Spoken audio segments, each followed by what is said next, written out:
Morning, welcome to Kings at Home Daily. My name is Steve. I'm one of the leaders based at City West, but for those who haven't twigged it, I'm at the Kings Centre today, the home of our City Centre venue. If you're part of the Kings family from City West, City Centre or Mark Cross, then morning, welcome. If you are looking in from outside, you are welcome too. We're a church, meet in Norwich, meet across 3 locations, but daily at the moment putting out videos like this, currently working my way through the book of Acts, and then we've got services on Sunday, streamed on Sunday and so on. But yeah, great you could join us. As I said, we're continuing our series through the book of Acts, and this morning we're in chapter 17. So if you have a Bible, why don't you grab that, chapter 17 verse 10, and we'll read it through, and I'm just going to draw out a few points for us this morning. As soon as it was night, the believers sent Paul and Silas away to Berea. On arriving there, they went to the Jewish synagogue. Now the Berean Jews were of more noble character than those in Thessalonica, for they received the message with great eagerness and examined the scriptures every day to see if what Paul said was true. As a result, many of them believed, as did also the number of prominent Greek women and many Greek men. Verse 13, but when the Jews in Thessalonica learned that Paul was preaching the word of God at Berea, some of them went there too, agitating the crowds and stirring them up. The believers immediately sent Paul to the coast, but Silas and Timothy stayed at Berea. Those who escorted Paul brought him to Athens and then left with instructions for Silas and Timothy to join him as soon as possible.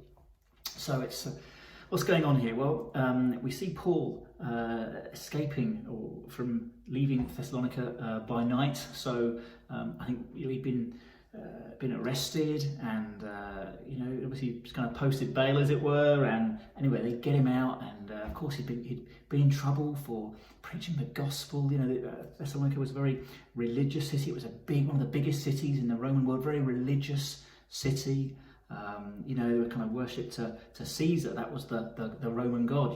He was that was the gospel that was preached, as it were.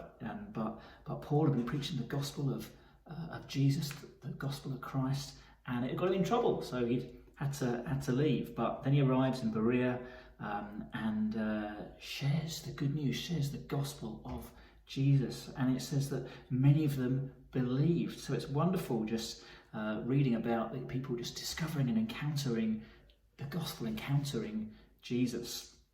And then, the guys from Thessalonica find out and come and cause him more trouble. And so there's opposition he's facing, but the spread of the gospel continues. We see many of them believing in verse 12. And then he goes on to Athens. And so it's this opposition, it doesn't get in the way. It's wonderful. It doesn't get in the way of the spread of the gospel. The gospel is bigger than that. God is bigger than opposition.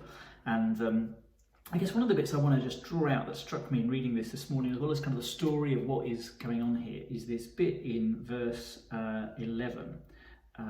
Because for they received the message with great eagerness and examined the scriptures every day to see if what Paul said was true.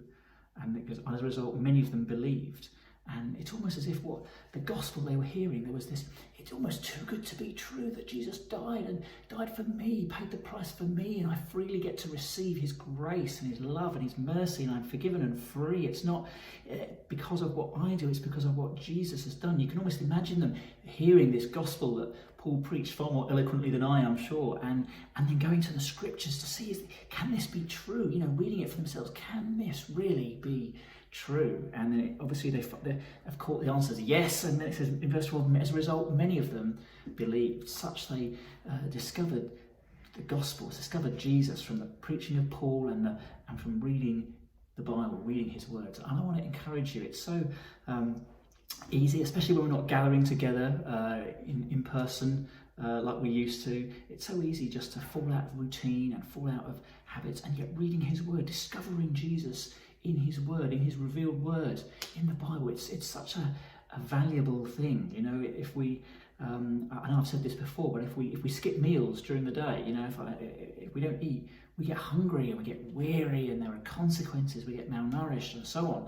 And such is the case when we neglect his word, when we neglect just spending time reading his word. And I know it's so easy to fall into habits without that. But let me encourage you.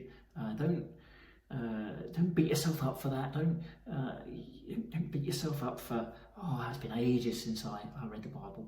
But get it out, feed on it. You don't need to spend hours in it. I mean, great, but just find yourself on something to feed you today. Feed on His Word. You'll find nourishment there. You'll find joy there. You'll find the gospel there, the goodness. I mean, it's wonderful, isn't it? These people, they examined the scriptures to see if what he was saying was true. And as a result, many of them believed. Let me encourage you, examine his, go feed from his word. Of course, there's worship, there's one anothering, and there's many other ways we get to encounter him, but so in his word. Don't neglect his word. You may feel it's just daunting. Where do I start? It's such a big book. Where do I start? Maybe just to start with, we've been doing a preaching series on the Psalms. Maybe just start with a psalm today. Just nourish yourself in a psalm. Pick one, read it, dwell on it, think about it, pray it. For you today, you'll find food, nourishment, joy, and if you look hard enough, you'll see Jesus in there, wherever it is you go to. Let me encourage you, feed on his word today. Bless you, church.